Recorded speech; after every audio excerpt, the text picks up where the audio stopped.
আসসালামু আলাইকুম, আমি শারমিন তুলি ইয়ামি ফুড অ্যান্ড চ্যানেল থেকে সবাইকে স্বাগতম জানাচ্ছি। আজকে অসাধারণ মজার সিম ভর্তা তৈরি করে দেখাবো, যা গরম ভাতের সাথে খেতে অসম্ভব মজার হয়। প্রথমে আমি কয়েকটি সিম নিয়েছি, দুই পাশ থেকে আঁশ ছাড়িয়ে নিয়েছি। একটি কড়াইয়ে অল্প পানি দিয়ে ঢেকে সিদ্ধ করে নেব। সিমগুলো সিদ্ধ হয়ে এসেছে।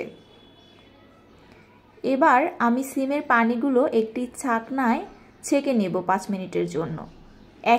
একই কড়াইয়ে আমি সরিষার তেল নিয়েছি।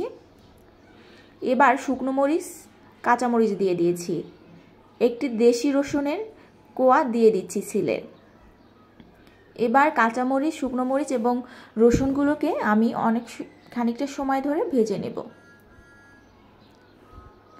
রসুন ভাজা হয়ে গেলে আমি সিমগুলো দিয়ে দেব। এভাবে সিদ্ধ করা সিমগুলো আমি 3-4 মিনিটের জন্য তেলে ভেজে নেব, তাহলে পানসা ভাবটা চলে যাবে। হালকা তেলে ভেজে নিলে সিমের ভর্তাটা খেতে টেস্টি হয়।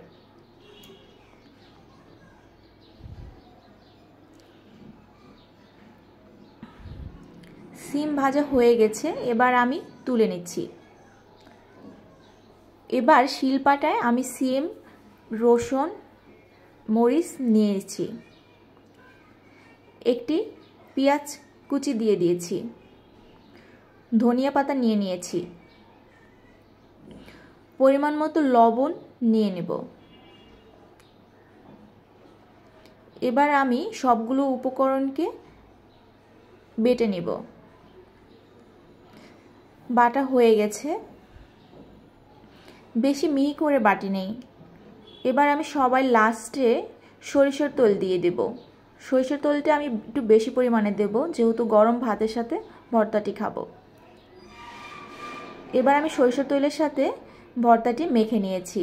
সিমের ভর্তার তৈরি করা হয়ে গেছে। এবার আমি একটি বাটিতে ভর্তাগুলো তুলে নিচ্ছি। আমার মতো করে এভাবে সিমের ভর্তা বানিয়ে দেখবেন, গরম ভাতের সাথে যা খেতে অসম্ভব মজার হবে। যদি আমার সিমের ভর্তার রেসিপিটি ভালো লেগে থাকে তাহলে অবশ্যই আমার চ্যানেলটিকে সাবস্ক্রাইব করে দিবেন। সবাই ভালো থাকবেন, সুস্থ থাকবেন। আল্লাহ হাফেজ।